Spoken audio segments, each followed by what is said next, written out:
नमस्कार। नमस्कार। मैं हूं दीपक मेहता और आप देखना शुरू कर चुके हैं सेंट्रल मिशन यूट्यूब चैनल। आपका हार्दिक अभिनंदन करता है सेंट्रल मिशन यूट्यूब चैनल। आइए गणित सीखते हैं बहुत आसानी के साथ, क्योंकि अब वक्त है मैथ्स पढ़ने का। आज का हमारा जो टॉपिक है वह है बहुपद।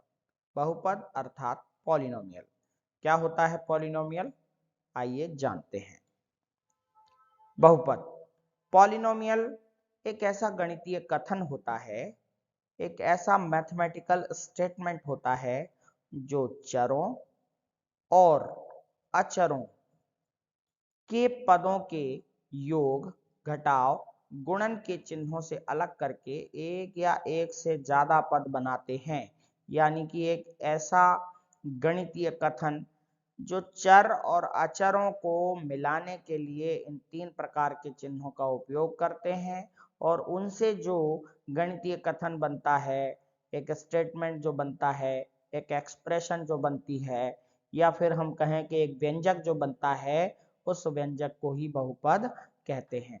यहाँ हमें यह जानने की आवश्यकता है कि चर और अचर क्या होते हैं। जी हाँ, चर और अचर।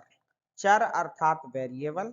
वेरिएबल को हम अंग्रेजी के अक्षरों x, y, z इत्यादि से दर्शाते हैं और हम इनको इसलिए दर्शाते हैं क्योंकि इनकी वैल्यू कुछ भी हो सकती है, इनका मान कुछ भी हो सकता है। चर अर्थात वेरिएबल का मतलब है ऐसी राशियां जिनका मान बदलता रहता है। जी हाँ, जिनका मान बदलता हो उसे हम चर कहते हैं। उन्हें हम अंग्रेजी के अक्षरों से दर्शाते हैं x, y, z। जबकि अचर यानी कि कांस्टेंट ऐसे मान जो हमेशा स्थिर होते हैं, जैसे दो। दो हमेशा दो ही रहेगा, ये कभी भी इसकी वैल्यू नहीं बदलेगी, ना कम होगी ना ज्यादा होगी। जबकि x की वैल्यू बदल सकती है, y की वैल्यू बदल सकती है, z की वैल्यू बदल सकती है। अतः चर यानी वेरिएबल x, y, z आदि जो अंग्रेजी के अक्षरों से हम रिप्रेजेंट करते हैं, जिनकी वैल्यू बदलती रहती है, वो चर कहलाते हैं। और जिनका मान स्थिर होता है, कांस्टेंट यानी अचर कहलाते हैं, जैसे कि संख्यांक, गणितीय संख्यांक। तो ये तो चर अचर के बारे में हमने जाना। अब चर अचर से मिलकर के जो व्यंजक प्राप्त होता है, हम उसे कहते हैं बहुपद। और उनमें मुख्यतः तीन प्रकार के चिन्हों का उपयोग होता है, योग, घटाव और गुणन। आइए जानते हैं उदाहरण से कि चर अचर किस तरह से गणितीय कथन बनाते हैं इन चिन्हों के द्वारा। यहाँ पर आप देख सकते हैं कि एक्स स्क्वायर, यानी कि ये जो है एक्स वो एक चर है, और यहाँ पर देखिए आप प्लस का साइन लगा हुआ है, पास में एक चर और अचर दोनों का गुणा हो रहा है, साथ में एक और अचर है। इस तरह से यहाँ पर हमें तीन पदों वाला एक बहुपद प्राप्त होता है, पॉलिनोमियल प्राप्त होता है, x square plus 4x plus 8। यहाँ पर देखिए जिस तरह से हमने परिभाषित किया था कि चरों और अचरों के पदों का योग, घटाव, गुणन के चिन्हों से एक एक्सप्रेशन हमें मिलती है, एक व्यंजक मिलता है।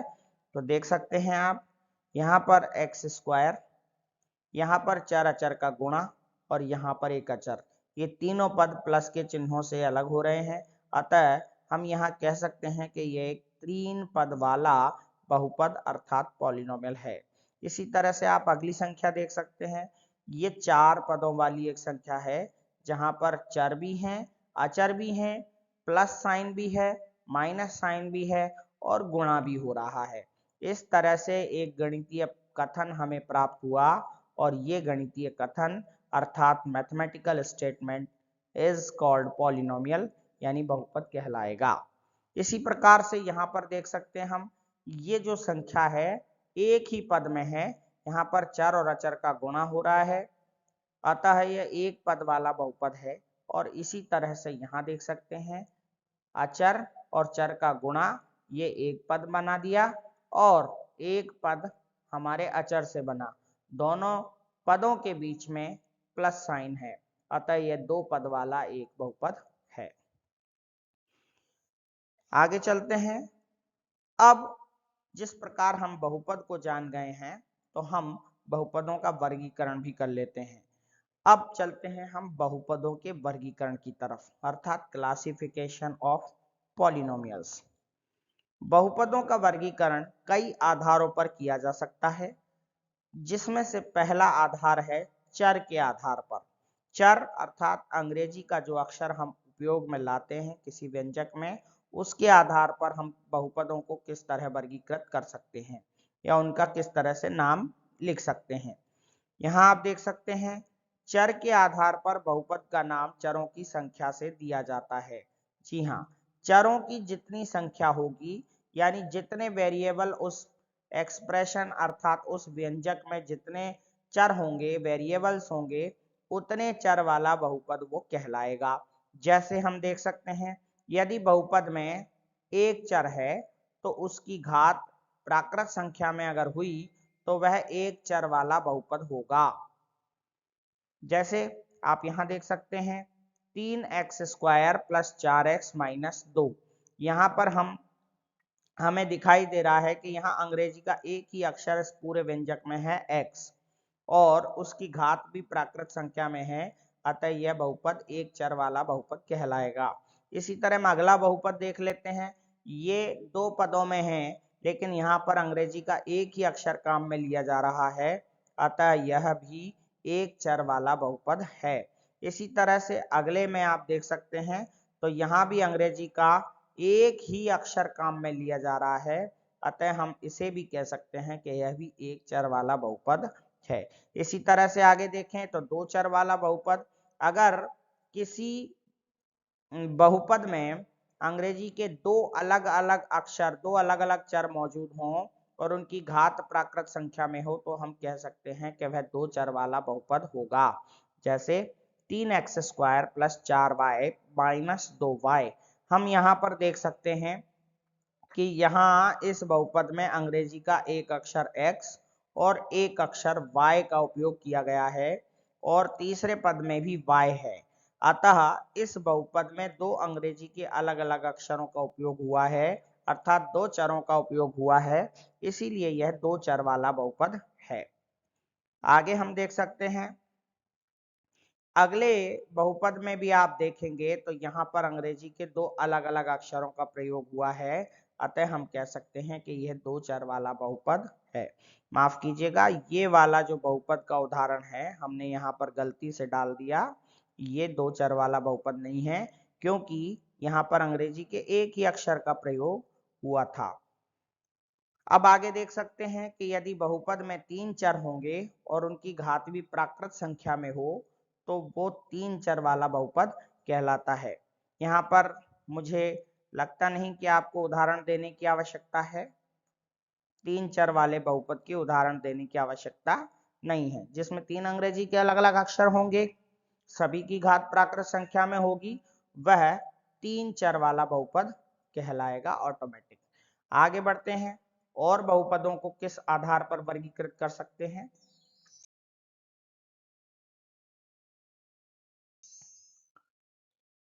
आप देख सकते हैं कि अब बहुपदों को पद के आधार पर भी वर्गीकृत किया जा सकता है, यानी at the basis of terms, number of terms, यानी पदों की संख्या के आधार पर हम बहुपदों का नाम लिख सकते हैं। आइए समझते हैं। पद के आधार पर बहुपदों का नाम उनमें उपस्थित पदों की संख्या से दिया जाता है। जी हाँ, जितने पद उस बहुपद में होंगे वह उतने पद वाला बहुपद भी कहलाएगा। अंग्रेजी में हम देखें कि जितनी टर्म्स होंगी उतने ही टर्म्स वाला वो पॉलिनोमियल होगा। जैसे हम देख सकते हैं यदि बहुपद में एक पद है, मान लीजिए किसी बहुपद में एक ही पद है यानी एक ही टर्म्स है, तो वह एक पदीय बहुपद कहलाता है, अंग्रेजी में हम कहें तो वह मोनोमियल होता है, एक पदीय बहुपद। यहाँ पर आप देख सकते हैं 3x², ये एक ही संख्या मौजूद है, अतः ये एक पदी बहुपद है। इसी तरह से यहाँ भी एक ही संख्या है 5y, तो ये भी एक पदीय है यानी मोनोमियल है। और यहाँ पर 7y³, यहाँ भी एक ही पद है, अतः हम कह सकते हैं कि यह भी एक पदीय बहुपद है। आगे हम चलते हैं, यदि बहुपद में दो पद होते हैं तो वह द्विपदीय बहुपद कहलाता है। यहाँ आप देख सकते हैं 3x² + 4x, यहाँ पर आप देख सकते हैं दो अलग अलग पद हैं, अतः यह द्विपदीय बहुपद है यानी कि बाइनोमियल है। जी हाँ, द्विपदीय बहुपद अर्थात बाइनोमियल पॉलिनोमियल। यहाँ पर भी आप देख सकते हैं 5y - 6z, दो अलग अलग पद मौजूद हैं, अतः यह भी एक द्विपदीय बहुपद है। इसी तरह से 7y³ + y, यहाँ भी दो अलग अलग पद हैं, अतः यह भी एक द्विपदीय अर्थात बाइनोमियल पॉलिनोमियल है, द्विपदीय बहुपद है। इसी तरह से अगर किसी बहुपद में तीन पद होते हैं तो वह त्रिपदीय बहुपद कहलाता है, अर्थात ट्राइनोमियल होता है। यहाँ पर आप उदाहरण देख सकते हैं, ये तीन अलग अलग पदों का एक बहुपद है, अतः यह त्रिपद बहुपद है। इसी तरह से यहाँ पे भी तीन अलग अलग पद हैं, इसी प्रकार इस बहुपद में भी तीन अलग अलग पद हैं, अर्थात यह भी त्रिपदीय बहुपद होगा, अर्थात यह भी ट्राइनोमियल होगा। इसी तरह से अगर किसी बहुपद में n पद मौजूद हैं तो हम उसे n पदीय बहुपद कहते हैं। ये हो गया पद के आधार पर वर्गीकरण या नामांकन। इसके पहले हमने पढ़ा था चर के आधार पर, यानी जितने चर होंगे उसी तरह से उसका नाम होगा, एक चर वाला, दो चर वाला, तीन चर वाला। इसी तरह से पद के आधार पर जितने पद होंगे उतने पद वाला उसका नाम होगा, एक पद वाला यानी कि मोनोमियल, दो पद वाला यानी द्विपदीय यानी बाइनोमियल, तीन पद वाला अर्थात त्रिपदीय यानी ट्राइनोमियल। अब चलते हैं और किस आधार पर हम बहुपद को वर्गीकृत कर सकते हैं, देखिएगा।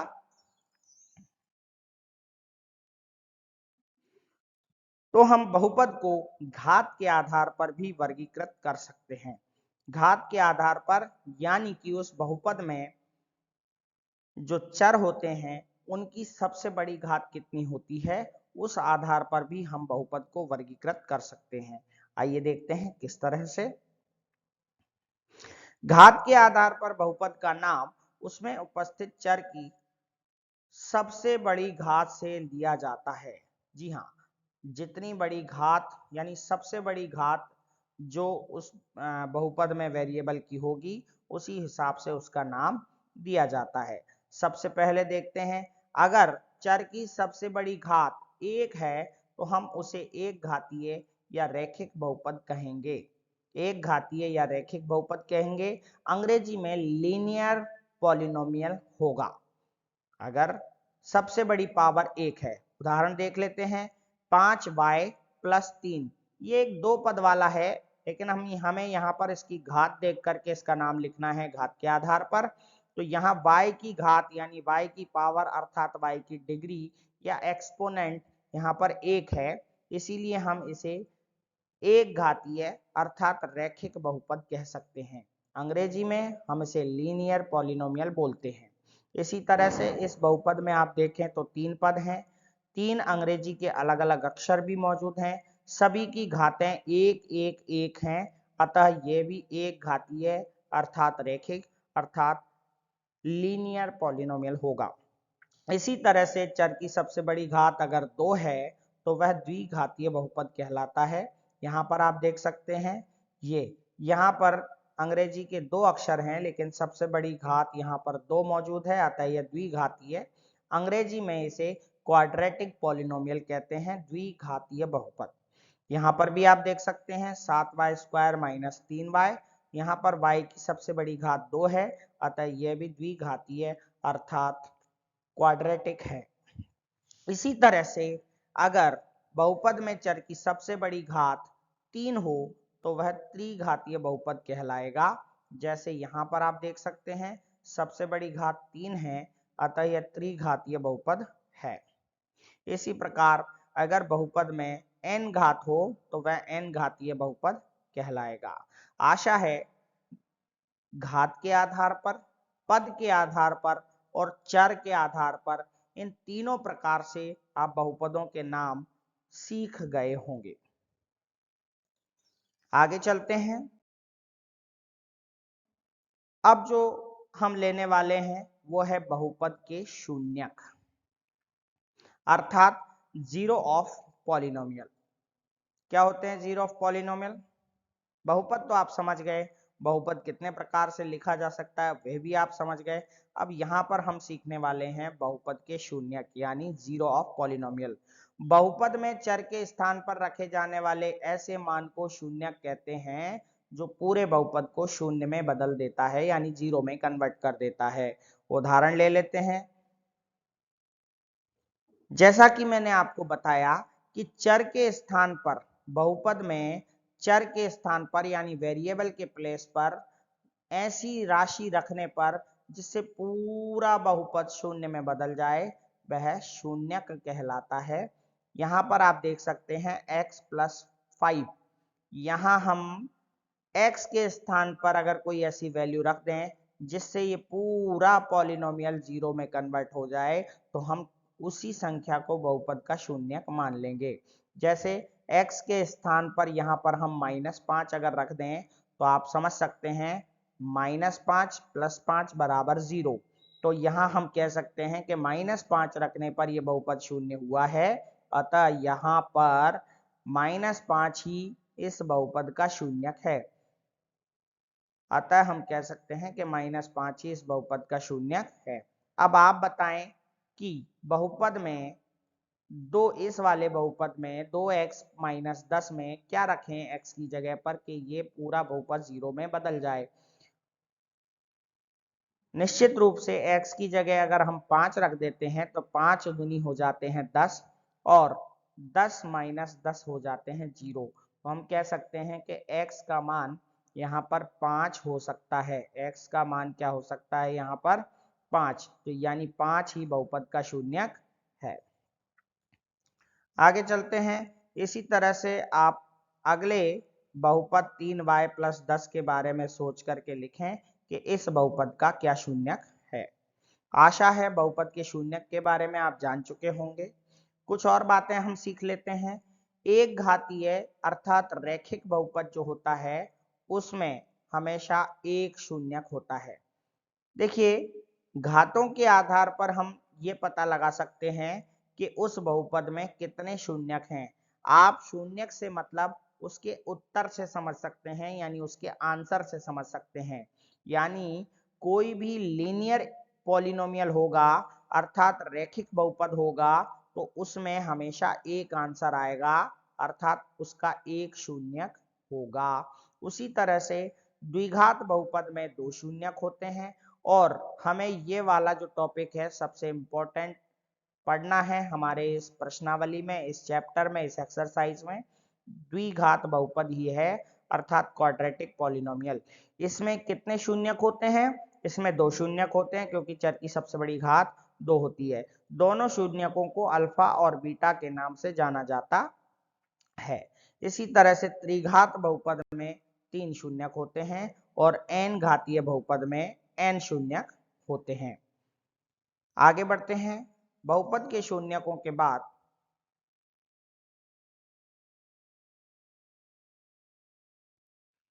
बहुपद के शून्यक ज्ञात करने के बाद अब हम द्विघात बहुपद जो हमारा मुख्य टॉपिक है क्वाड्रेटिक पॉलिनोमियल उसके पास चलते हैं।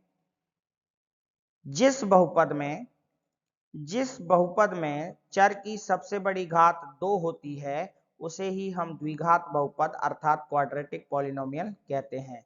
यानी ऐसा पॉलिनोमियल जिसमें वेरिएबल की हाईएस्ट पावर 2 होती है वह द्विघात बहुपद कहलाता है। और आगे क्या है द्विघात बहुपद में, उसका मानक रूप क्या होता है, आइए जानते हैं। पहले तो हम उदाहरण से समझ लेते हैं द्विघात बहुपद क्या है। हालांकि हमने पहले भी पढ़ा है। 3x² + 2x - 4। यहाँ पर चर की सबसे बड़ी घात 2 है। यहाँ पर चर की सबसे बड़ी घात 2 है, अतः हम कह सकते हैं कि ये एक द्विघात बहुपद है। इसी प्रकार 9y² माइनस 7, यहाँ भी चर की सबसे बड़ी घात 2 है, अतः हम कह सकते हैं कि यह भी एक द्विघात बहुपद है अर्थात क्वाड्रेटिक पॉलिनोमियल है।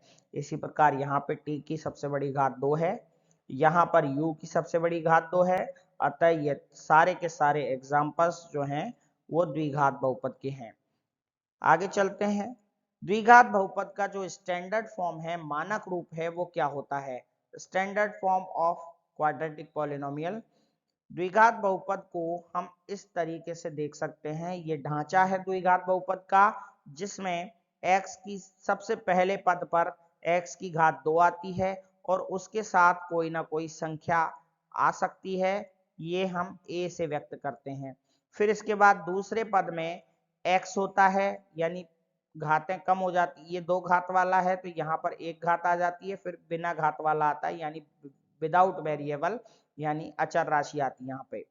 तो हम कह सकते हैं कि द्विघात बहुपद का जो ढांचा है वो ये है ax² plus bx plus c, जहां पर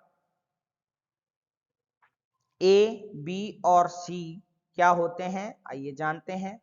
यहाँ a, b व c तीनों जो हैं वो वास्तविक संख्याएं हैं।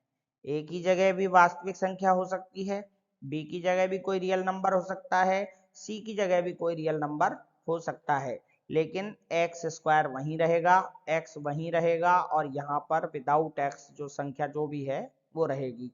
अतः ये ax² plus bx plus c जो है वो बहुपद का, द्विघात बहुपद का मानक रूप है, स्टैंडर्ड फॉर्म है। अब यहाँ पर ए बी सी क्या होते हैं? ए बी और सी जो है वो वास्तविक संख्याएं हैं, इन्हें गुणांक भी कहते हैं, लेकिन यहाँ आप ध्यान देना कि ए की वैल्यू जो है वो कभी भी 0 के बराबर नहीं हो सकती। क्यों? क्योंकि अगर ए की वैल्यू हम यहाँ पर 0 पुट कर देंगे तो फिर यहाँ 2 घात नहीं बचेगी, और 2 घात नहीं बचेगी यानी ये सारा 0 में बदल जाएगा, तो फिर यह द्विघात बहुपद ना होकर के ये बचेगा लीनियर इक्वेशन, लीनियर पॉलिनोमियल।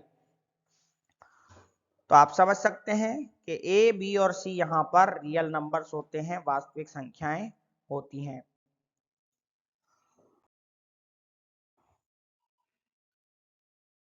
आइए आगे चलते हैं और जानते हैं एक्सरसाइज 2.1 के बारे में। 2.1 प्रश्नावली 2.1, यहाँ पर आपको एनसीईआरटी की किताब में एक क्वेश्चन दे रखा है। क्वेश्चन इस तरह से है, किसी बहुपद px के लिए y बराबर px का ग्राफ नीचे आकृति 2.10 में दिया गया है। प्रत्येक स्थिति में px के शून्यकों की संख्या ज्ञात कीजिए। इंग्लिश में ये क्वेश्चन इस प्रकार है, the graph of y is equals to px are given in figure 2.10 below. For some polynomials px, find the number of zeros of px in each case. देख लेते हैं कि कैसे दे रखा है हमारे क्वेश्चन में ग्राफ। तो यहाँ पर एक ग्राफ दिया हुआ है, उसमें question number 1, question number 2, question number 1, 2, 3 ये सब दे रखे हैं, यानी कि यहाँ पर 6 क्वेश्चंस गिवन है। हमें ये बताना है सभी में कि यहाँ शून्यकों की संख्या कितनी है। दरअसल हमने पहले पढ़ा था किसी बहुपद में शून्यकों की संख्या उनके चर के सबसे बड़ी घात पर निर्भर करती है, लेकिन यहाँ ग्राफ दे करके हमसे पूछा है कि कितने शून्यक हो सकते हैं। तो यहाँ ग्राफ से कैसे पता करेंगे? तो बहुत आसान तरीका है। यहाँ पर जो हमारा ग्राफ है वो एक्स अक्ष को कितनी बार काटता है। यहाँ पर देखिए ये वाला जो ग्राफ है हमारा एक्स अक्ष को नहीं काट रहा है, अतः पहले वाले क्वेश्चन में शून्यकों की संख्या 0 होगी अर्थात 0 होगी। दूसरे वाले ग्राफ में हम देखें तो ये जो ग्राफ है हमारा एक्स अक्ष को यहाँ पर एक बार काट रहा है, अतः यहाँ शून्यकों की संख्या 1 होगी। तीसरे वाले ग्राफ में हम देख सकते हैं कि हमारा जो ग्राफ है वो एक्स अक्ष को 1, 2 और 3 बार प्रतिच्छेद करता है, इंटरसेक्ट करता है, अतः यहाँ पर शून्यकों की संख्या 3 होगी। आगे हम देखते हैं तो चौथे वाले संख्या में, चौथे वाले ग्राफ में हमारा जो ग्राफ है वो दो बार इस एक्स अक्ष को क्रॉस कर रहा है, अतः यहाँ शून्यकों की संख्या 2 होनी चाहिए। यहाँ पर गिन सकते हैं 1 2 3 4, 4 बार क्रॉस कर रहा है तो 4 शून्यकों की संख्या है। और यहाँ पर आप देख सकते हैं 1 2 3, तो यहाँ पर शून्यकों की संख्या 3 है। इस प्रकार हम ये उत्तर लिख सकते हैं। पहले वाले ग्राफ में शून्यकों की संख्या 0 है क्योंकि ग्राफ एक्स अक्ष को नहीं काटता।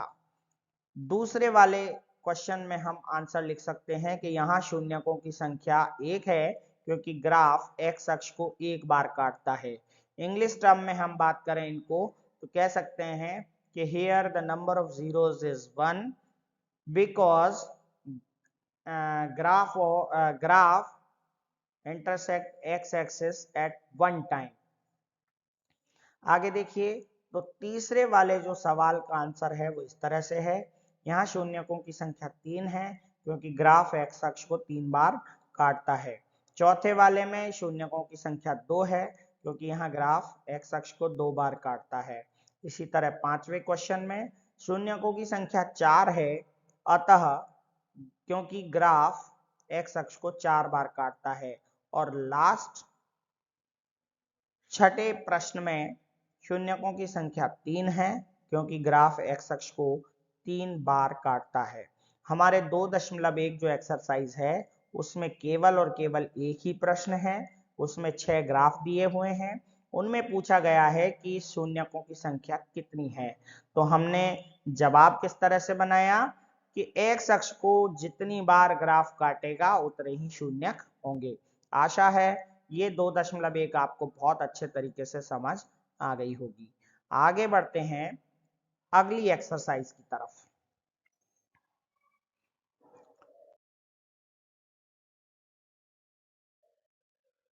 एक्सरसाइज 2.2, सबसे पहले हम उसके बेसिक को समझते हैं। द्विघात बहुपद के शून्यकों एवं गुणांकों के बीच संबंध, relation between zeros and coefficients of quadratic polynomial. जैसा कि आप जानते हैं द्विघात बहुपद क्या होता है और उसमें कितने शून्यक होते हैं। तो हमने देखा कि द्विघात बहुपद में 2 शून्यक होते हैं, एक अल्फा और एक बीटा। तो इन दोनों का अगर हम योग करें, अल्फा प्लस बीटा करें, यानी कि शून्यकों का योग करें, तो वो होता है -b/a के बराबर। देखिए शून्यकों का योग जो है वो -b/a के बराबर होता है। इसी प्रकार शून्यकों का गुणनफल यानी कि product of zeros alpha plus beta जो है वो c/a के बराबर होता है। यानी शून्यकों का गुणनफल product of zeros is equals to -b/a। यहाँ पर अगर कोई द्विघात बहुपद हमें स्टैंडर्ड तरीके से बनाना हो, शून्यक और दे रखे हो, तो उसका सूत्र होता है एक्स स्क्वायर माइनस शून्यकों का योग अर्थात अल्फा प्लस बीटा और बाहर x, फिर प्लस शून्यकों का गुणनफल यानी प्रोडक्ट ऑफ जीरोस। इंग्लिश में देख लेते हैं, x square minus sum of zeros x plus product of zeros. ये द्विघात बहुपद के शून्यकों और गुणांकों के बीच संबंध है। ये हमारे सूत्र काम आएगा। आगे देखते हैं एक्सरसाइज 2.2, क्वेश्चन नंबर 1। निम्न द्विघात बहुपदों के शून्यक ज्ञात कीजिए एवं शून्यकों तथा गुणांकों के बीच संबंध की सत्यता की जांच कीजिए। Find the zeros of the polynomial quadratic polynomial and verified relation between zeros and it's coefficients. आइए देखते हैं कौन कौन से क्वेश्चन हैं। Question number 1, question number 2, 4x s² minus 4s plus 1। Question number 3, 6x² minus 3 plus 7x। Question number 4, 4u² plus 8u। Question number 5, t² minus 15। Question number 6, 3x² minus x minus 4। ये जो है सबसे पहला जो हमारा question है वो एक त्रिपदीय व्यंजक है, यानी कि ट्राइनोमियल है, 3 पद वाला है। उसको हल किस तरह से करते हैं सबसे पहले हम वो सीखेंगे, क्योंकि यहाँ हमारे जो क्वेश्चंस हैं आप देख सकते हैं, ये जो पहला पॉलिनोमियल है हमारा, पहला बहुपद है वो 3 पद वाला है, दूसरा बहुपद भी 3 पद वाला है, तीसरा भी 3 पद वाला है, चौथा और पांचवा 2 पद वाला है, जबकि छठा भी 3 पद वाला है। तो यहाँ हमें 6 प्रश्नों में से 4 प्रश्न त्रिपदीय व्यंजकों के दिए हुए हैं, यानी ट्राइनोमियल्स दे रखे हैं।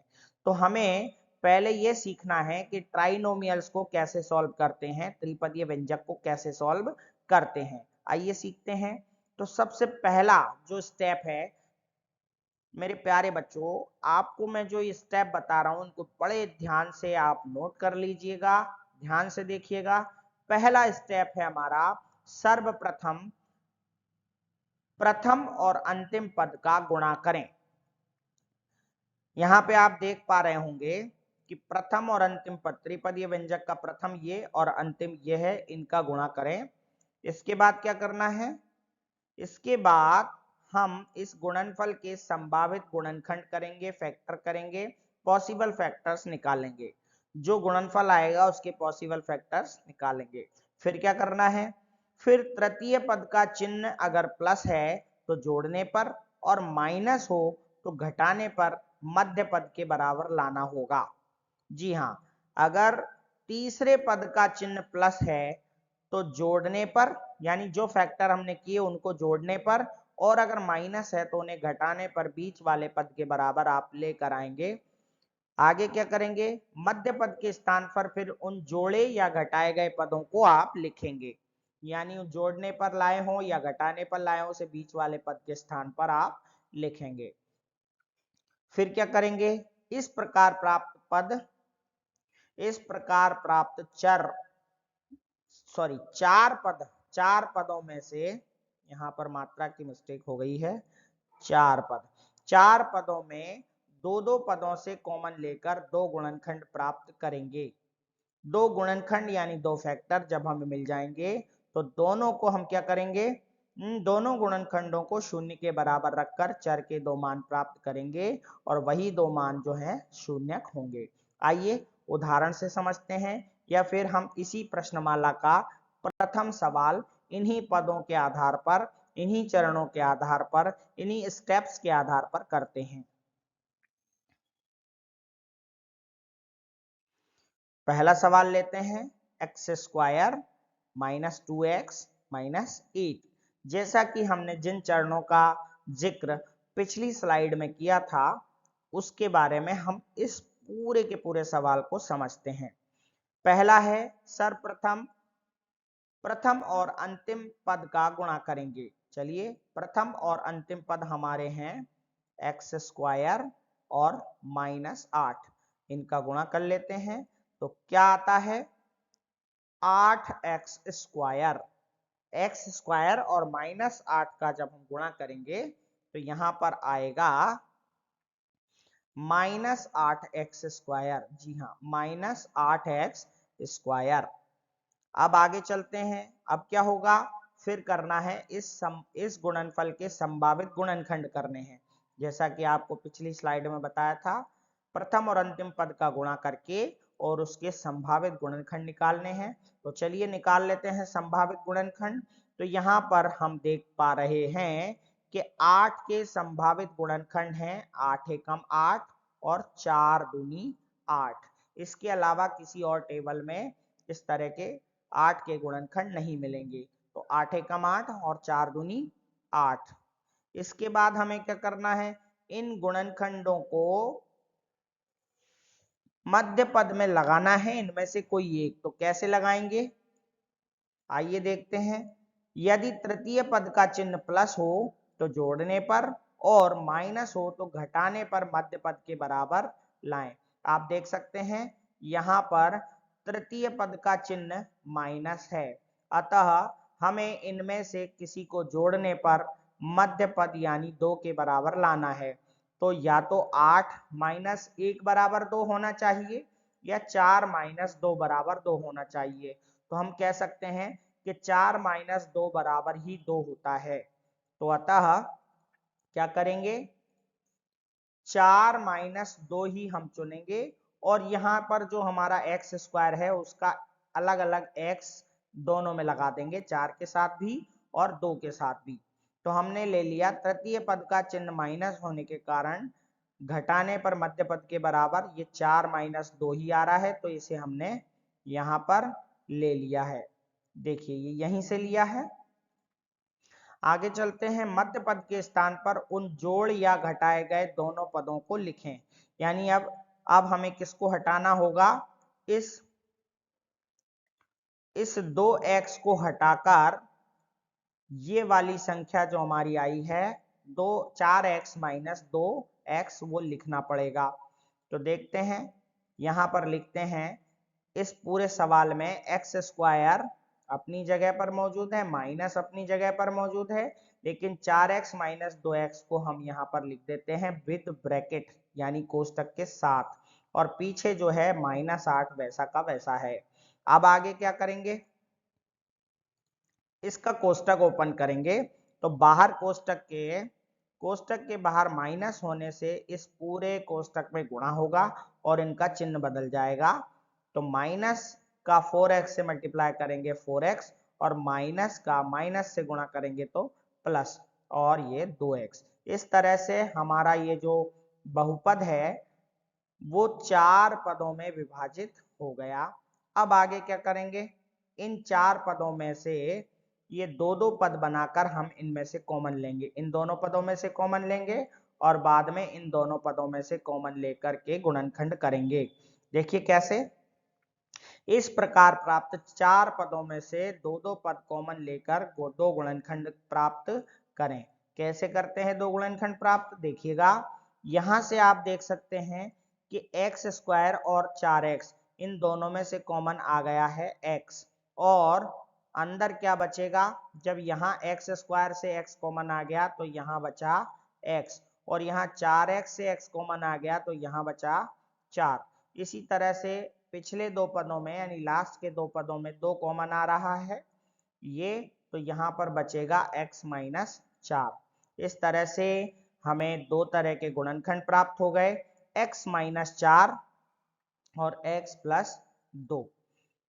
इन दो गुणनखंडों को शून्य के बराबर रखकर चर के मान प्राप्त होंगे, यही दो मान जो हैं वो शून्यक होंगे। कौन कौन से, देखिए हमें जो दो गुणनखंड प्राप्त हुए हैं इनको हम रख रहे हैं शून्य के बराबर, x माइनस 4 बराबर 0 और x प्लस 2 बराबर 0।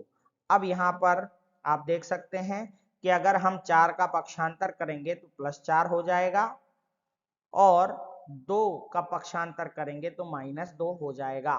इस तरह से x की दो वैल्यूज हमें प्राप्त हो गई हैं, ये दोनों ही इसके शून्यक कहलाते हैं, यानी x बराबर 4 और x बराबर -2, ये दोनों ही अल्फा और बीटा हैं।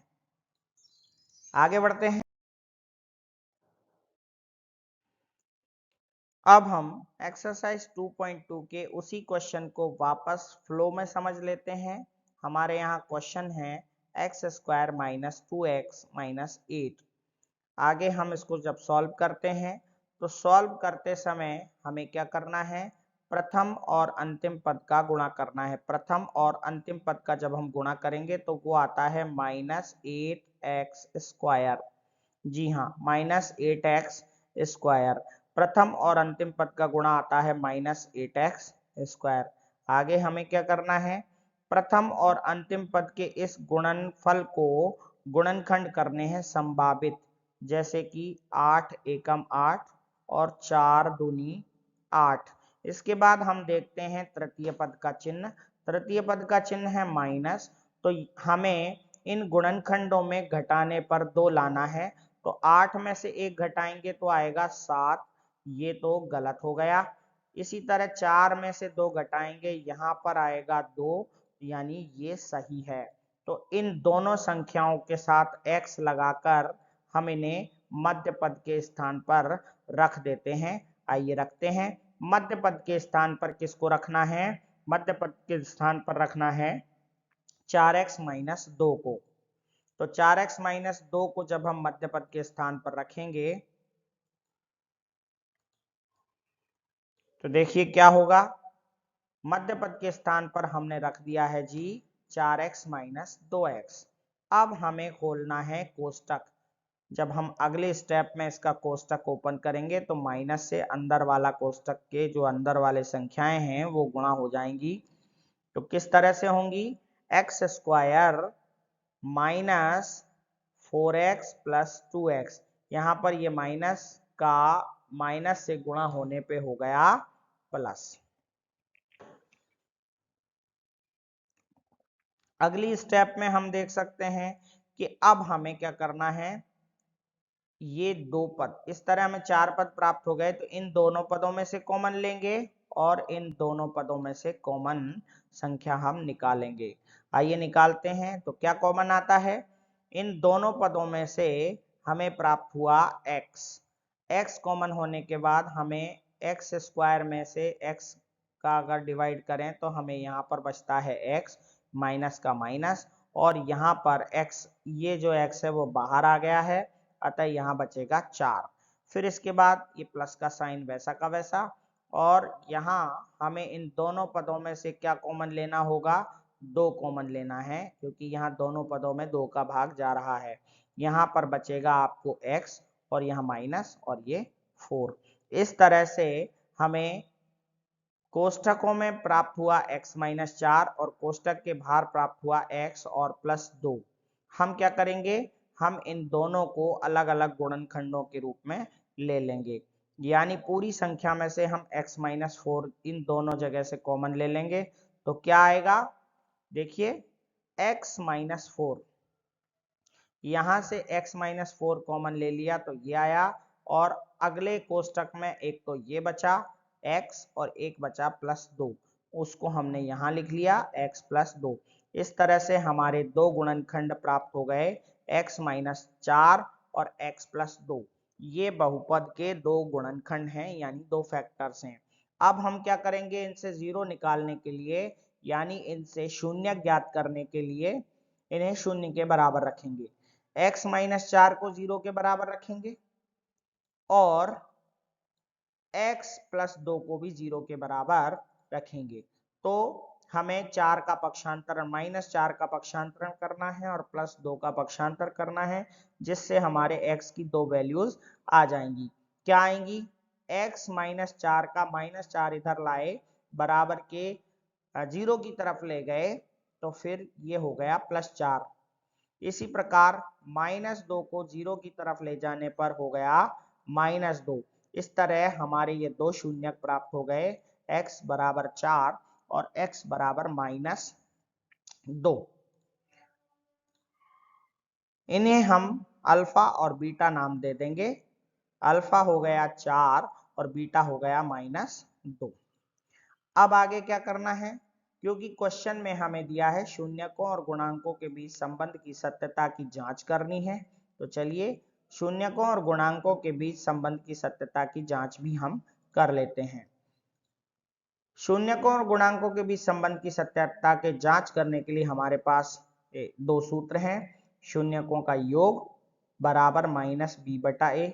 चलिए हम यहां से देख लेते हैं कि अल्फा और बीटा कौन है, माइनस बी कौन है और ए कौन है। अल्फा हम यहां से लेंगे 4, बीटा माइनस 2 और ए बी सी। ए यहां से लेंगे 1, बी यहां से लेंगे माइनस 2 और सी यहां से लेंगे माइनस 8। चलिए इन वैल्यूज को हम रखते हैं। अल्फा की जगह 4 और बीटा की जगह माइनस 2 लिखते हैं, बराबर के नीचे बराबर का चिन्ह लगाते हैं और यहाँ पर माइनस बी बटा ए के स्थान पर माइनस बी की संख्या माइनस 2 ले लेते हैं और ए की जगह 1 लिख देते हैं। इस प्रकार हम अगर 4 में से 2 घटाएं तो यहाँ पर 2 बचेंगे और माइनस माइनस प्लस का यहाँ 2 हो जाएगा। देखिए किस तरह से 4 में से 2 गए, 4 में से 2 गए तो ये वाले 2 और यहाँ पर माइनस माइनस प्लस के 2। अतः हमने सीखा कि शून्यकों का योग और गुणांकों के बीच संबंध जो है वो 2 = 2 है, यानी सत्य है। दूसरे सूत्र से भी इसको टैली कर लेते हैं। दूसरा सूत्र है शून्यकों का गुणनफल अल्फा इंटू बीटा बराबर सी बटा ए, अर्थात हम शून्यकों को गुणा करके और सी बटा ए के बराबर लाने की कोशिश करते हैं। तो देखिए किस तरह से करेंगे। अल्फा इंटू बीटा यानी 4 into minus, alpha into beta यानी 4 इंटू -2। सी के स्थान पर हमने लिखा 8 और ए के स्थान पर हमने लिखा 1। अब हम इनका गुणा करें तो ये दोनों होते हैं -8 -8, और यहाँ पर -8 है ऑलरेडी, तो यानी कि -8 बराबर -8 आ गया है। अतः हम कह सकते हैं कि शून्यकों और गुणांकों के बीच संबंध सत्य है। इस प्रकार हमारा पहला क्वेश्चन समाप्त होता है। चलिए चलते हैं क्वेश्चन नंबर 2 की तरफ। उसी तरह त्रिपदीय व्यंजक। आइए अब उन्हीं चरणों का उपयोग करके हम प्रश्नावली 2.2 के क्वेश्चन नंबर 2 को समझते हैं। यहाँ क्वेश्चन नंबर 2 है 4s² -4s और +1। यहाँ पर हमें सबसे पहले प्रथम और अंतिम पद का गुणा करना होगा। प्रथम पद 4s² और अंतिम पद 1 है, तो दोनों का गुणा करने पर हमें प्राप्त हो रहे हैं 4s²। सबसे पहली स्टेप में हम देखेंगे कि प्रथम और अंतिम पद का गुणा करने पर हमें प्राप्त हुआ 4s²। इसके बाद हमें क्या करना है, जो गुणनफल प्राप्त हुआ है हमें उसके गुणनखंड करने हैं, पॉसिबल फैक्टर करने हैं। तो 4 का पहला पॉसिबल फैक्टर होता है 4 एकम 4, और दूसरा पॉसिबल फैक्टर होता है 2 दूनी 4। इस तरह से हमें 2 पॉसिबल फैक्टर्स प्राप्त हो गए हैं, 4 एकम 4 और 2 दूनी 4। अब हमें करना क्या होगा, इन दोनों में से कोई एक फैक्टर मध्य पद की जगह पर लाना है। तो हमें यहाँ देखना है कि अंतिम पद पर किस प्रकार का चिन्ह मौजूद है। तो यहाँ मौजूद है प्लस। अतः इन दोनों गुणनखंडों में से जोड़ने पर जो दो गुणनखंड हमने अभी यहाँ प्राप्त किए हैं 4 इंटू 1 और 2 इंटू 2, इनको जोड़ने पर हमें बीच वाले पद के बराबर लाना है। तो हम यहाँ 4 + 1 अगर करेंगे तो हमें प्राप्त होगा 5, जो 4 के बराबर नहीं है, तो ये वाला फैक्टर हम नहीं लिखेंगे।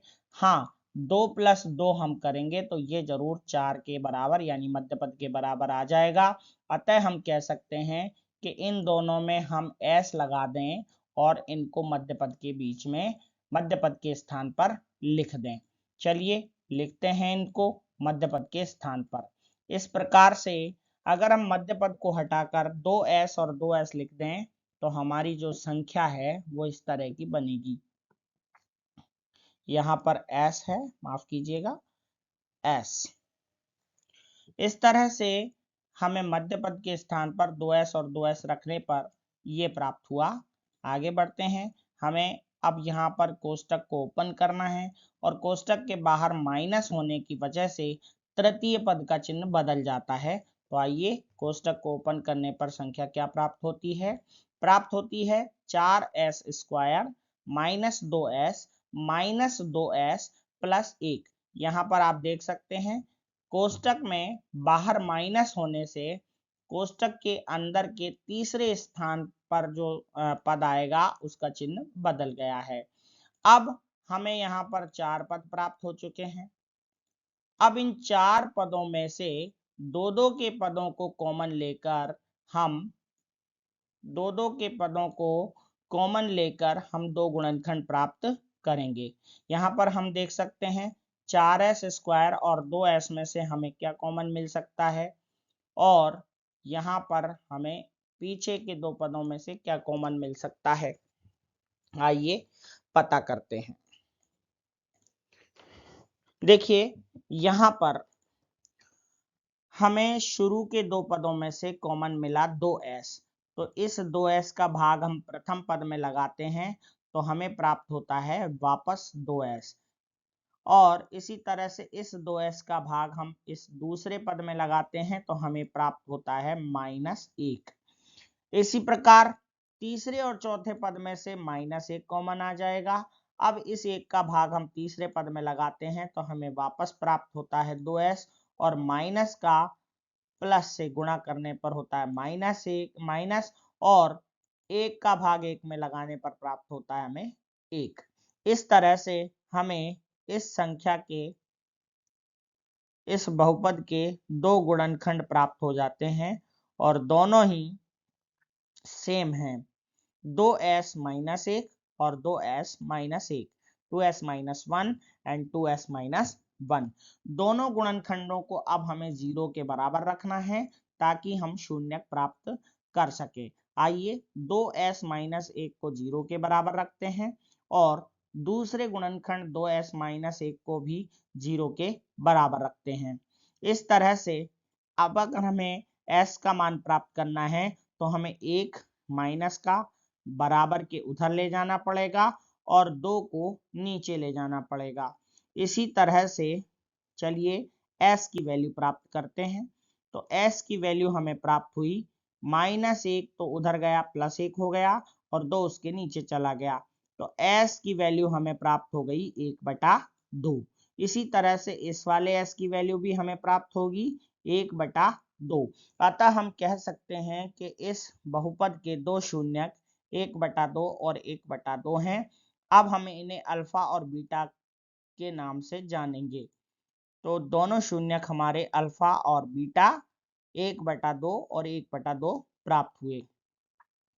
क्योंकि हमें अब शून्यकों और गुणांकों के बीच के संबंध की जांच करनी है तो आप यहाँ ध्यान रखिएगा, अल्फा की वैल्यू 1/2 है, बीटा की वैल्यू 1/2 है, ए की वैल्यू यहाँ पर 4 है, बी की वैल्यू यहाँ पर -4 है और सी की वैल्यू यहाँ पर 1 है। शून्यकों और गुणांकों के बीच संबंधों की जांच करने का हमारा पहला सूत्र है शून्यकों का योग बराबर -b/a। यहाँ पर हम a अल्फा और बीटा की जगह रखेंगे 1/2 और 1/2, b और a की जगह रखेंगे -4 और 4 रखते हैं। अल्फा और बीटा की जगह 1/2 और 1/2 को रखा, साथ में माइनस का माइनस, ये वाले माइनस का ये माइनस, और यहाँ b की जगह -4 और a की जगह भी 4। अब आप देखेंगे कि अल्फा और बीटा दोनों -1/2 और 1/2 हैं, तो इन्हें जोड़ने पर, क्योंकि ये आधा और आधा हमेशा 1 होता है, तो इन्हें जोड़ने पर आता है 1। इसी प्रकार -+4 और 4 में 4 का भाग लगा 1। इस तरह से हमें LHS और RHS दोनों बराबर प्राप्त हो गए हैं। इसी तरह अब दूसरे सूत्र से जांच कर लेते हैं, अल्फा इंटू बीटा बराबर C/A, यानी शून्यकों का गुणनफल C/A के बराबर होगा या नहीं होगा। तो शून्यक हमारे हैं 1/2 और 1/2, उन दोनों को गुणा करते हैं, 1/2 1/2 और 1/2 का गुणा हम करते हैं, साथ ही C के स्थान पर रखते हैं 1 और A के स्थान पर रखते हैं 4। हम क्या देखेंगे कि हम जब LHS का गुणा करते हैं तो 1/2 और 1/2 1/4 प्राप्त होते हैं और C/A भी 1/4 है। अतः हम कह सकते हैं कि यहाँ पर भी LHS बराबर RHS है, तो शून्यकों और गुणांकों के बीच संबंध सत्य है।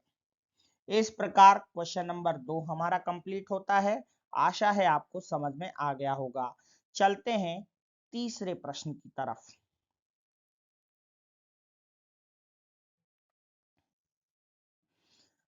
एक्सरसाइज 2.2 का क्वेश्चन नंबर 3, 6x² -3 + 7।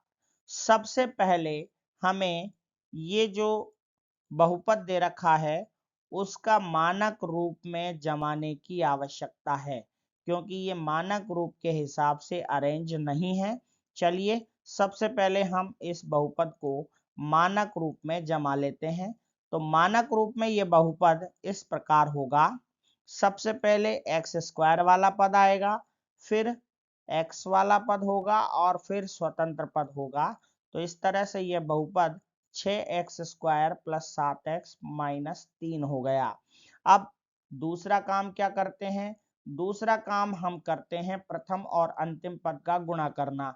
तो प्रथम और अंतिम पद का अगर हम यहाँ पर गुणा करें तो ये होते हैं 18x स्क्वायर यानी 18x स्क्वायर, 18x स्क्वायर। अब 18x स्क्वायर के हम संभावित गुणनखंड निकालने की कोशिश करते हैं। क्या क्या संभावित गुणनखंड हो सकते हैं, क्या क्या पॉसिबल फैक्टर्स हो सकते हैं। तो सबसे पहला पॉसिबल फैक्टर है 18 इंटू 1, 18 एकम 18। फिर होता है 9 इंटू 2, 9 दूनी 18। फिर होता है 6 तिया 18। ये पॉसिबल फैक्टर्स हम कर सकते हैं। ये तीन संभव गुणनखंड हमने यहाँ पर इसके निकाले हैं, 18 एकम 18, 9 दूनी 18 और 6 तिया 18। अब यहाँ पर हमें देखना है तृतीय पद का चिन्ह। तृतीय पद का चिन्ह यहाँ पर है माइनस। इसका मतलब है जो हमने पॉसिबल फैक्टर्स निकाले हैं उन्हें घटाने पर बीच वाले पद के बराबर आना चाहिए। तो 18 माइनस 1 करें तो 7 नहीं आ रहा है, 9 माइनस 2 करें तो 7 आ रहा है और 6 माइनस 3 करें तो 3 आ रहा है। मतलब 7 किस में आ रहा है मध्य पद, ये 9 माइनस 2 में। तो इन दोनों के साथ x लगाकर हम इसे मध्य पद की जगह पर रख देते हैं। आइए रखते हैं मध्य पद की जगह पर। 9x माइनस 2x को हमने मध्य पद के स्थान पर रख दिया। अब हम कोष्टक खोलेंगे और कोष्टक के बाहर अगर प्लस है तो भी वैसा का वैसा आ जाएगा। चलिए देखते हैं क्या बनता है, 6x स्क्वायर प्लस का प्लस 9x का 9x माइनस का माइनस 2x का 2x और पीछे माइनस का माइनस 3 का 3। अब हमें यहाँ पर 4 पद प्राप्त हो चुके हैं। तो हमें दो दो पदों में से कॉमन लेना है। ये शुरू के दो पद हैं 6x स्क्वायर प्लस 9x और ये बाद के दो पद हैं माइनस 2x माइनस 3।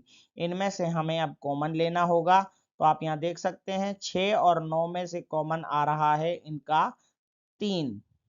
6 और 9 में से जो है इनका आप समझ सकते हैं कि कॉमन क्या चीज आती है, कॉमन आता है महसे यानी HCF।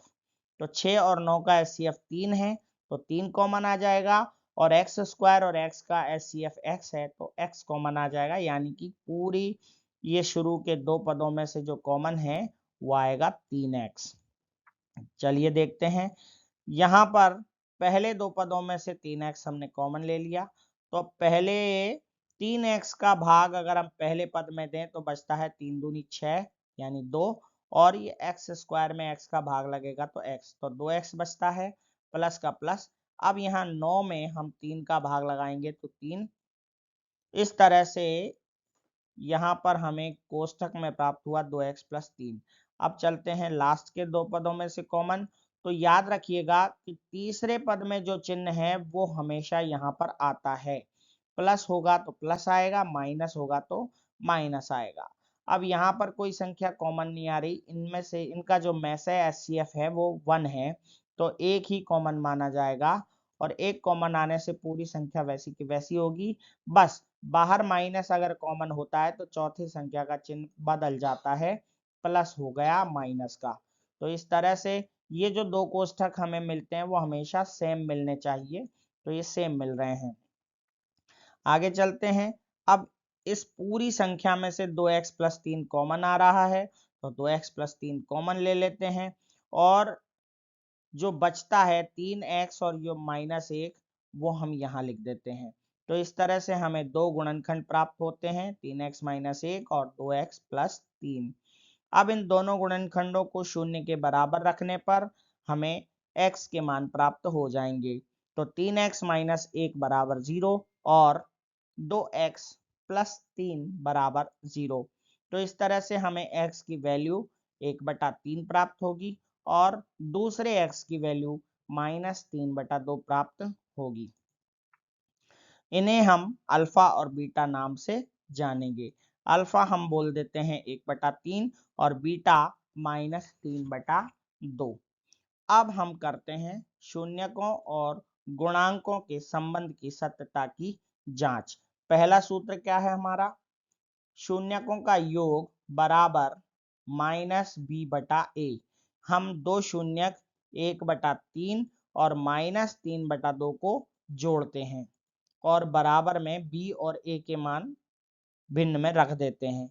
चलिए 1/3 -3/2 और यहाँ पर ये वाला माइनस और ये 7, b की वैल्यू यहाँ पर 7 है। देखिए b की वैल्यू यहाँ पर 7 है और a की वैल्यू आप जानते हैं सवाल में देखेंगे तो ये 6 है, तो यहाँ 6 रख देते हैं।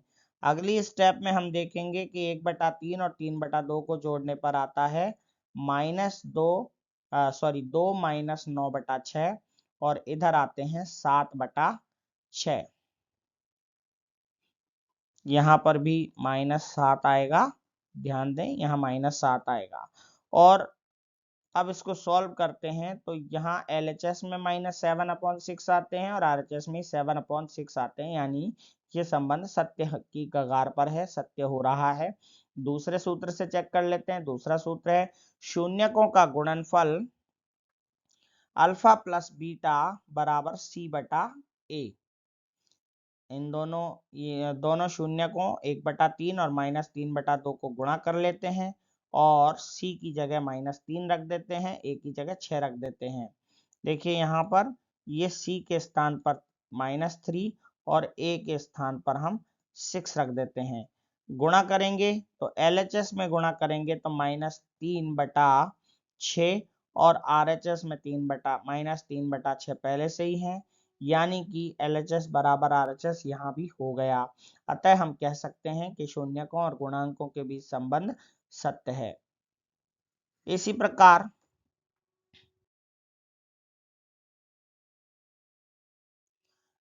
प्रकार अब चलते हैं हमारे क्वेश्चन नंबर 4 की तरफ। अब आप यहाँ पर ध्यान से समझिएगा, अभी तक हमने जितने भी प्रश्न किए वे सब त्रिपदीय व्यंजकों के थे, त्रिपदीय बहुपदों के थे। लेकिन यहाँ पर अब जो व्यंजक दिया हुआ है वो 2 पद वाला है और 2 पद वाला बहुपद जो है वो कैसे हल होगा, ध्यान से देखिएगा। यह है हमारा द्विपद व्यंजक 4u² + 8u। जब तृतीय पद ना हो तो सीधे ही कॉमन लेकर गुणनखंड किया जाता है। देखिए यहाँ पर पहला पद मौजूद है 4u², दूसरा पद भी मौजूद है 8u, लेकिन तीसरा पद गायब है। हमारे मानक रूप ax² + bx + c के हिसाब से ये c वाला पद गायब है और जब c वाला पद गायब होता है तो हमने लिखा है कि सीधे ही कॉमन लेकर गुणनखंड करो। चलिए सीधे ही कॉमन लेते हैं, कॉमन लेकर के गुणनखंड करते हैं। चलिए यहाँ पर 4u दोनों जगह से कॉमन आ रहा है और कोष्टक में क्या बचेगा, 4u का भाग अगर प्रथम पद में लगाएं तो u बचता है और दूसरे पद में लगाएं तो 2 बचता है। इस तरह हमें 2 गुणनखंड डायरेक्ट प्राप्त हो गए। यहाँ कॉमन लेने के बाद ऊपर दोनों गुणनखंड प्राप्त हो गए हैं, इन दोनों से दोनों शून्यक प्राप्त कर लेंगे। दोनों को 0 के बराबर रखेंगे तो आप देख सकते हैं 4u को 0 के बराबर रखेंगे और u + 2 को भी 0 के बराबर रखेंगे। तो यहाँ पर पहले वाले u की वैल्यू आएगी 0 और दूसरे वाले u की वैल्यू आएगी -2। अतः हम अल्फा को 0 मान सकते हैं और बीटा को -2 मान सकते हैं। चलिए अब यहाँ पर चेक कर लेते हैं इनके शून्यकों और गुणांकों के बीच संबंध, relation between zeros and coefficients. पहला सूत्र लगाते हैं शून्यकों का योग अल्फा प्लस बीटा बराबर माइनस बी बटा ए। अब यहाँ पर आप क्या देखेंगे, अल्फा 0 है और बीटा -2 है और ए की वैल्यू यहाँ पर जो है वो 4 है, बी की वैल्यू 8 है, लेकिन सी की वैल्यू 0 है। तो यहाँ पर हम देखते हैं अल्फा प्लस बीटा यानी -2 0 -2 और बी के स्थान पर 8 और ए के स्थान पर 4। तो 0 और 2 जोड़े माइनस के तो हो गए -2 और इधर भी -2। इसका मतलब LHS बराबर RHS है। दूसरे सूत्र से देख लेते हैं, शून्यकों का गुणनफल यानी अल्फा इंटू बीटा बराबर सी बटा ए। दोनों शून्यकों को गुणा करें यानी 0 और -2 को हम गुणा करेंगे तो वो 0 आएगा। इधर सी की वैल्यू भी 0 है, उसमें 4 का भाग लगाएंगे तो वो भी 0 आएगा। अतः यहाँ भी LHS बराबर RHS 0 बराबर 0 है। हम कह सकते हैं कि शून्यकों और गुणांकों के बीच संबंध सत्य है।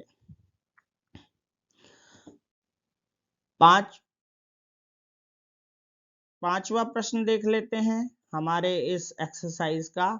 ये भी दो पदों वाला व्यंजक है, लेकिन यहाँ पर पिछले व्यंजक से थोड़ा सा अंतर है। यहाँ मध्य पद नहीं है, वहां पर लास्ट पद नहीं था और यहाँ पर मध्य पद नहीं है, यानी बीच वाली टर्म नहीं है। चलिए इसको कैसे सॉल्व करते हैं। हमारा जो सवाल है वो है t² - 15। जब मध्य पद ना हो तो सीधे ही शून्य के बराबर लेकर शून्य ज्ञात कर सकते हैं, गुणनखंड की जरूरत नहीं है। जबकि पिछली स्लाइड में अगर अंतिम पद ना हो तो डायरेक्ट कॉमन लेते हैं और मध्य पद ना हो तो डायरेक्ट 0 के बराबर रखते हैं। चलिए t² - 15 को हम 0 के बराबर रखते हैं। 15 को हमें पक्षांतर करके दूसरी तरफ ले जाना होगा, तो t² बराबर हो जाएंगे प्लस के 15। अब स्क्वायर हटाना होगा, तो स्क्वायर हटाने से क्या होता है, जब हम एक तरफ से वर्ग हटाते हैं तो दूसरी तरफ रूट का चिन्ह लग जाता है और रूट पर दोनों चिन्ह होते हैं, प्लस माइनस। इस तरह से हमें t की दो वैल्यू प्राप्त हो गई, t बराबर +√15 और t बराबर -√15। अतः अल्फा बराबर √15 और बीटा बराबर -√15। अल्फा बीटा प्राप्त हो गए। शून्यकों और गुणांकों की जांच हम करेंगे संबंध की। पहला सूत्र लगाते हैं, अल्फा प्लस बीटा बराबर -b बटा ए। तो यानी √15 - √15 बराबर b की जगह 0 और a की जगह 1, क्योंकि b हमारा बीच वाला पद है वो है नहीं, 0 रहेगा। तो दोनों तरफ हमें बराबर में 0 प्राप्त हुआ, अतः LHS बराबर RHS। दूसरे फॉर्मूले से देख लेते हैं, शून्यकों और गुणांकों के बीच संबंध का दूसरा सूत्र है अल्फा इंटू बीटा बराबर सी बटा ए। अब हम इन दोनों को गुणा करते हैं, अल्फा बीटा को। √15 गुणा -√15 और c के स्थान पर हम रखेंगे, c के स्थान पर रखेंगे -15 और a के स्थान पर रखेंगे 1।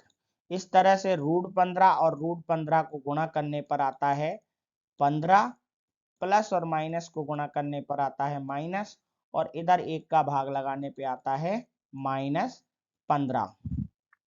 इस तरह से हम कह सकते हैं कि LHS और RHS यहाँ पर भी -15 और -15 है, यानी बराबर हैं। अतः शून्यकों और गुणांकों के बीच संबंध सत्य है।